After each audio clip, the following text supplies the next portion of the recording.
चला तर फ्रेंड्स, आज आपण विदाऊट ओव्हन आणि विदाऊट अंडी रवा केक बनवणार आहोत। अगदी परफेक्ट रेसिपी झाली होती। मी पूर्ण साहित्य व्यवस्थित डिस्क्रिप्शन बॉक्समध्ये देणार आहे, तुम्ही चेक करा आणि आता व्हिडिओ पहा। प्लीज व्हिडिओ स्किप करू नका। तर बघा, या ठिकाणी मी मैदा घेतलेला आहे 1 वाटी, त्याचबरोबर 1 वाटी रवा घेतलेला आहे या ठिकाणी, त्याचबरोबर अर्धी वाटी या ठिकाणी मी साखर घेतलेली आहे, पण साखर तुम्ही तुमच्या टेस्टनुसार वापरू शकता, आवडीनुसार। तर बघा, या ठिकाणी अर्धी वाटी साखर मी मिक्सरला बारीक केली होती, पण थोडंसं साखर बघा मोठी शिल्लक वरती राहिलेली मी वापरलेली नाही। त्याचबरोबर कोको पावडर मी या ठिकाणी 3 ते 4 चमचे घातलेली आहे, हर्षीजची।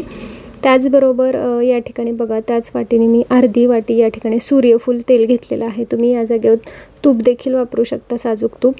आणि त्याचबरोबर 1 कप दूध घातलेलं आहे आणि आता हे सर्व आपल्याला व्यवस्थित मिक्स करून घ्यायचं आहे।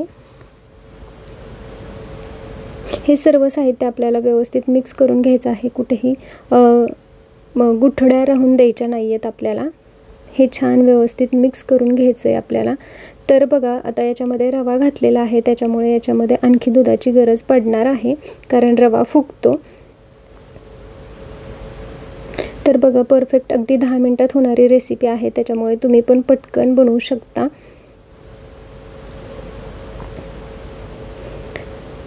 तर बघा, या ठिकाणी आता हे अशा पद्धतीने तयार झालेलं आहे आणि मी याच्यामध्ये आणखी अर्धा कप दूध घातलेलं आहे।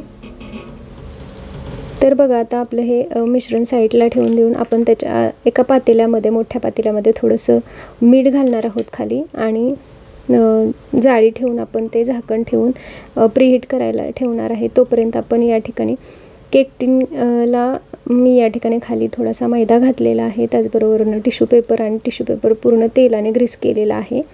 त्याचबरोबर या ठिकाणी मिश्रण पण आपलं तयार झालेलं आहे, त्याच्यामध्ये मी 1 चमचा बेकिंग पावडर, अर्धा चमचा या ठिकाणी खाण्याचा सोडा आणि थोडंसं दूध घालून हे सर्व व्यवस्थित मिक्स करून घेतलेलं आहे, तुम्ही बघू शकता या ठिकाणी।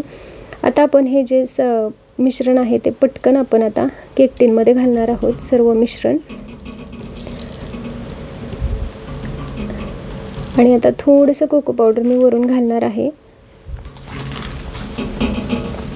अगदी हे ऑप्शनल आहे, मी असंच आपलं थोडंसं डेकोरेशन करायचं म्हणून घातलेलं आहे, तुम्ही याच्यावरती अजून काय काय घालू शकता तुम्हाला हवं असल्यास।